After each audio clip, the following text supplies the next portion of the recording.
آیا پښتانه بن اسرائیل دي؟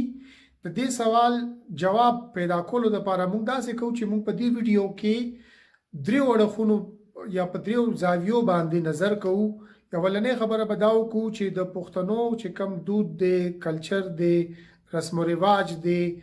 هغې ته به وګورو، هغې ته به یو کتنه وکړو، او بیا چې کم دی د بن اسرائیلو کې موجود چې کم د هغې دود دستورونه دي هغې ته به وګورو چې دې دواړو کې کم کم مشترکات دي، او آیا دا مشترکات دومره په خپل ځان کې معتبر دي چې مونږ وایو چې دا دومره زرګاو کاله پکې تیر شوي دي او زرګاو کیلومتره لرې اوسېږي، مختلف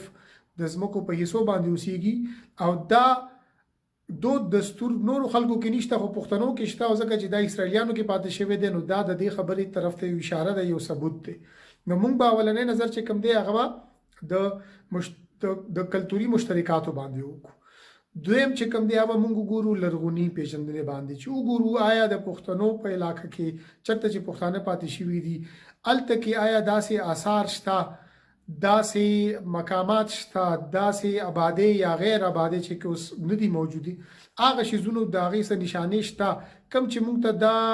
پوهه راکولی شي چې واقعي د دې زمونږ د خلکو د اسرائیلیانو سره څه ناسه یا د هغې د مذهب سره هغه وخت سره څه ناسه تعلق پاتې شوی دی. دې نه علاوه چې کوم دی موږ به نظر کوو چې آیا د تاریخ د میانځ کې 2.5 کاله تیر شوي دي، د دوران کې ډېرو خلکو لیکل کړي دي چې آیا موږ ته داسې تاریخي لیکنه میلاویدی شي، کم نه یا ثبوتونه میلاویدی شي چې کم نه دا ثابت کیږي چې او پښتنو په خپله ویلي دي یا د پښتنو متعلق خلکو لیکل کړي چې ویلي دي چې او د پښتانه چې کوم دي دا د هغې علاقې نه راغلي وو، دوی باقاعده خپل هم ویلي چې موږ د هغې علاقې نه راغلي یو، او بیا د هغې په جواب کې د هغې خبرې په ثابت کولو لپاره چې کوم دی نور څېړنې وغیره خلکو کړي دي چې آیا هغه هم هغې ته موږ یو کتنه وکړو، یو کتنه به تاریخي کتابونو ته هم کوو چې چېرته کم کم لیکل شوي دي چې آیا هغې کې د پښتنو ذکر کله کله راغلی دی. او بل اخري چې کوم نظر به کوو هغه به موږ بیا کوو د ساینس په بنیاد باندې. ډېرې سوالونه داسې دي چې هغه موږ په کېدای شي زموږ په ژبو کې زموږ په خلکو کې چې کوم دی د ټپې په شکل باندې موجود دي، یو مختلف تاریخ چې کوم دی هغه د یو نسل نه بل نسل ته منتقل کیږي. زموږ طرف ته ډېرې کیسې دي چې هغه په لیکلو کې نشته. زموږ د دې ټولو نه غټ مثال پښتونولي په خپله چې کوم دی چېرته یو کاغذ باندې لیکلی شوی یو دستور نه دی، بلکې دا پښتنو ته معلوم یو دستور دی، او د پلار نزوي ته زوی ننوسي ته او دغسې د راروانو ډېرو کالو نه د ډېرو زرو کالو نه چې کوم دی پښتانه په پښتونولۍ باندې خپل ژوند تېروي خو چېرته لیکلي شوي نه دي. مطلب دا دی چې آیا دا چې کوم ساينس چې کوم دی دا زموږ مدد کولی شي د دې سوال جواب پیدا کولو لپاره چې آیا واقعي پښتانه چې کوم دی دا د اسرائیلیانو سره تعلق ساتي که نه ساتي. نو موږ به د دریو مختلفو اړخونو باندې د پښتنو او د پښتنو تعلق د بني اسرائیلو سره د هغې ته کتنه کوو. ټولو نه اول په زر لنډه توګه باندې زه تاسو ته د کلتوري مماثلاتو ذکر ټولو نه اول به تاسو ته په ماشوم ښکاري، ماشوم سره په اوږه باندې چې کوم دی دلته تاسو ته یو بیزه ښکاري، یو چیلې ښکاري او یو ځنګل غوندې درته ښکاري. د اسرائیلیانو یو خیال دا دی چې په دې کې موجود یو رسم داسې و چې کله په دې قوم باندې مشکلات راغه نو دوی به د هغه مشکل لرې کولو دپاره هغه وبا به بیماري به راغه، بل څه مشکل به راغو، نو د هغې لرې کولو دپاره به یې داسې چل وکړو چې یو چیلې به یې واخېسته، یو بیزه به یې واخېسته او هغه به یو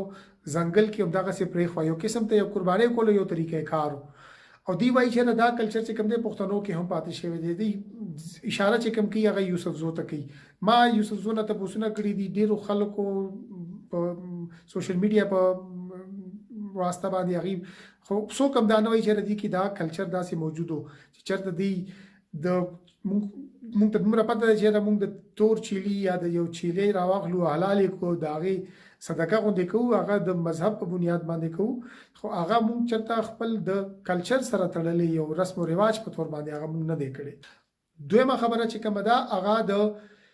یهودیان چې کوم دي هغې د خپل عبادت کولو دپاره یو مخصوص قسم څادر اچي، هغې ته دی تالیز وایي، هغه تاسو ته به ښکاري په تصویر کې یو یهودي چې کوم دی هغه یو صادر غوندې ځان تاو کړی دی او دی وایي چې پښتانه چې کوم دي هغه هم دغه قسم صادر اچي او دا صادر دنیا کې بل چرته نشته صرف پښتانه په سر کې ځان نه راتاو کی تاسو ته بخکاری پټو دی او پټو چې تاسو ګوري د پټو چې کوم یو اړخ دی هغه ته موږ د زونډي غوندې جوړ کړی تارونه راوتلی او یو قسم ته ګندیم کړی دي او دی ویچاره دا د صادرو باندې دا قسم کشیدګاری یا دغه سي زونډي وغیرہ جوړول چې کوم دي دا صرف پښتانه کې او يهوديان کې بل څوک نه کوي نو دا زموږ یو مشترک چې کوم دی یو د لباس او د یو مشترک لباس دی او دا یو اشاره ده چې دا مونږ کې کامن دی نو کې دي چې مونږ د هغه رسل سره تعلق ساتو او تاسو په دې پښتانه چې کوم دی په جمی کې چې کوم دی هغه اوړي په سر کې خو په مخ کې چې کوم مشران وسم ډیر کسان په کلو کې په سر کې هغه د کپڑے والا نری صادر راوخلي پوګر اواشي او روان شي نو پښتانه چې کوم دی صادر او استعمال د لباس یو حصہ پاتې شوی دا او په هغه باندې به صادر راوچلو ګرځیدل هغه صرف پټو پورې موجود نه ده پټو چې کوم دی هغه په جمی کې استعماليږي بل خبره دادا چې يهوديان د تالیز د دې صادر استعمال د عبادت دوران کې کوي پښتنو سره د صادر چې کوم استعمال دی هغه د لباس یو حصہ ده خو هغه د عبادت د بارا چې کوم یو لباس پکار دی دا غي څه حصہ نه ده نو دا هم غټ فرق دی چې دا غي تالیز چې کوم دی هغه صرف د عبادت لپاره استعمالي کی د دین علاوه هم خلک په سر کې خدای عبادت لپاره هغه یو ضروری شیز دی د پښتنو لپاره دا یو ضروری دی چې هغه موږ د لباس په وخت د عبادت په وخت کې د صادر استعمال کوو دا دین علاوه چې کوم خبره کوي هغه دا وایي چې يهوديان چې کوم دي کې دا شی موجود چې کله به یو ماشوم چې کوم دی هغه ته به بيماري ولګي دا هغه بیا جوړېدو نه خلکو ته بدل لګي چې دا نوم چې کوم دی دا لږ درون نوم دی دا په ماشوم باندې خرانه نو ماشوم ته به نوم بدل کو بیا امید به دا چې دا چې کوم دی خوشي پښتنو کې دا شی په عامه توګه باندې نخکاری مونږ کتلی دي چې دا شی باس کسان کوي ډیر لږ کسان چې کوم ما کتنه دیتا وکا ډیر لږ کسان داسې کې چې راي خپل نمونه بدل کړی دي ځکه چې خلک د اسلام منونکي دي او اسلام کې داسې اجازت نشته بعضو خلکو چې کوم دی ځان باندې د صحابه کرامو نمونه یې خدي او بیا بیمارانی او مولایانو ته تللی دي عالمانو ته تللی دي هغه ورته ویلي چې دانش کې دي چې د صحابي عبدالرحمن غوندې نوم چې کوم دی هغه هم په چا باندې درون راتلی شي نو پښتانه چې کوم دی هغه دی باندې په عامه توګه باندې په غټ تعداد کې یقین نه ساتي کې دي شي څوک نه څوک ډیر کم تعداد کې خلک یې هغه کوي او هغه ته هم پرست وغیرہ کې دي شي او پښتانه داسې نه کوي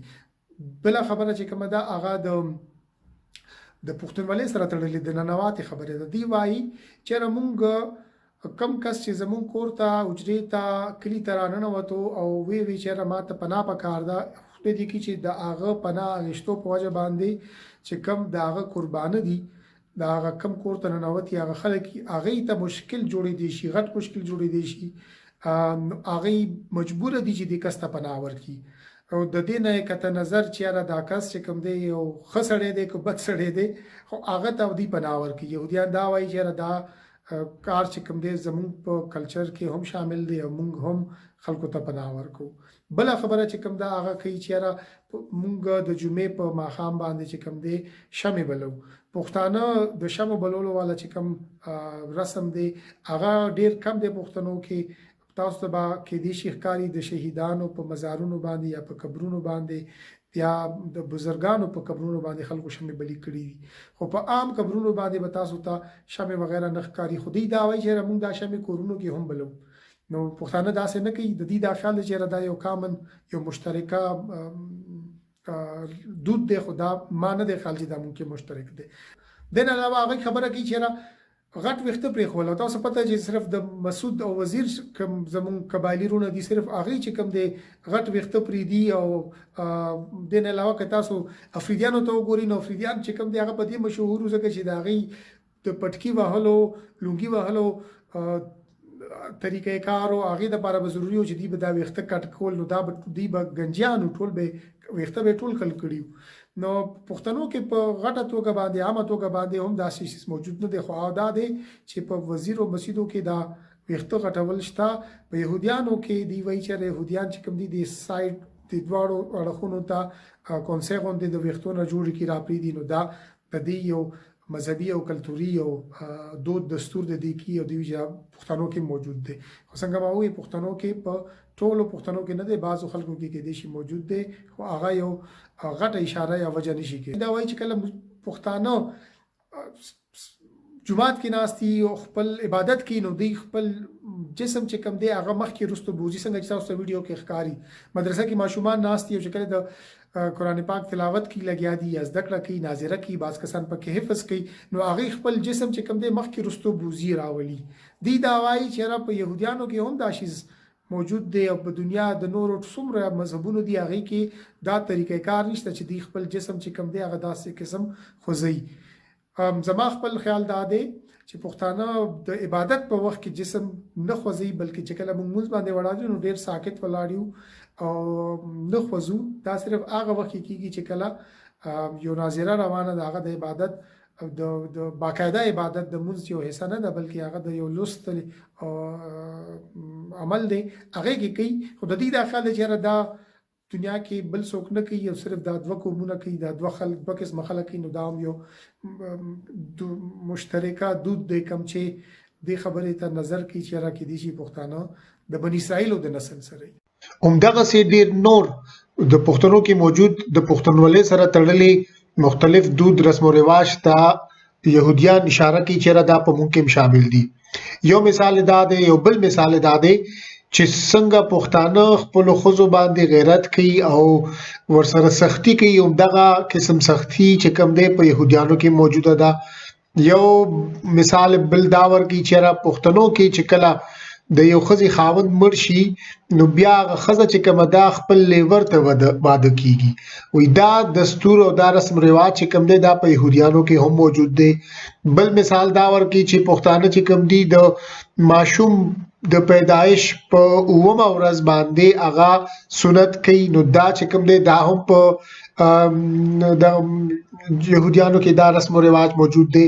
بیا دا وایي چې پښتانه چې کوم دی اغا د جمعې ورځ باندې او د هفتې په ورځ خالی په ورځ باندې کپڑے نه وینځي او دا کار چې کوم دی يهوديانو کې هم دی چې دی هم د هفتې په ورځ باندې د خالی په ورځ باندې د کپړو وینځل نه کوي نو دا مختلف رسم او رواجونه دي کوم ته چې دی کتنه کوي او دا وایي چې دا زموږ دواړو قومونو کې مشترک دي نو دا د دې مشترک کېدو په وجه باندې دا د خبرې ته اشاره کوي چې پښتانو زموږ سره تعلق دی موږ به مخکې بیا ګورو چې واقعي دا خبره د نورو حوالو سره هم ثابت کیږي که نه ثابت کیږي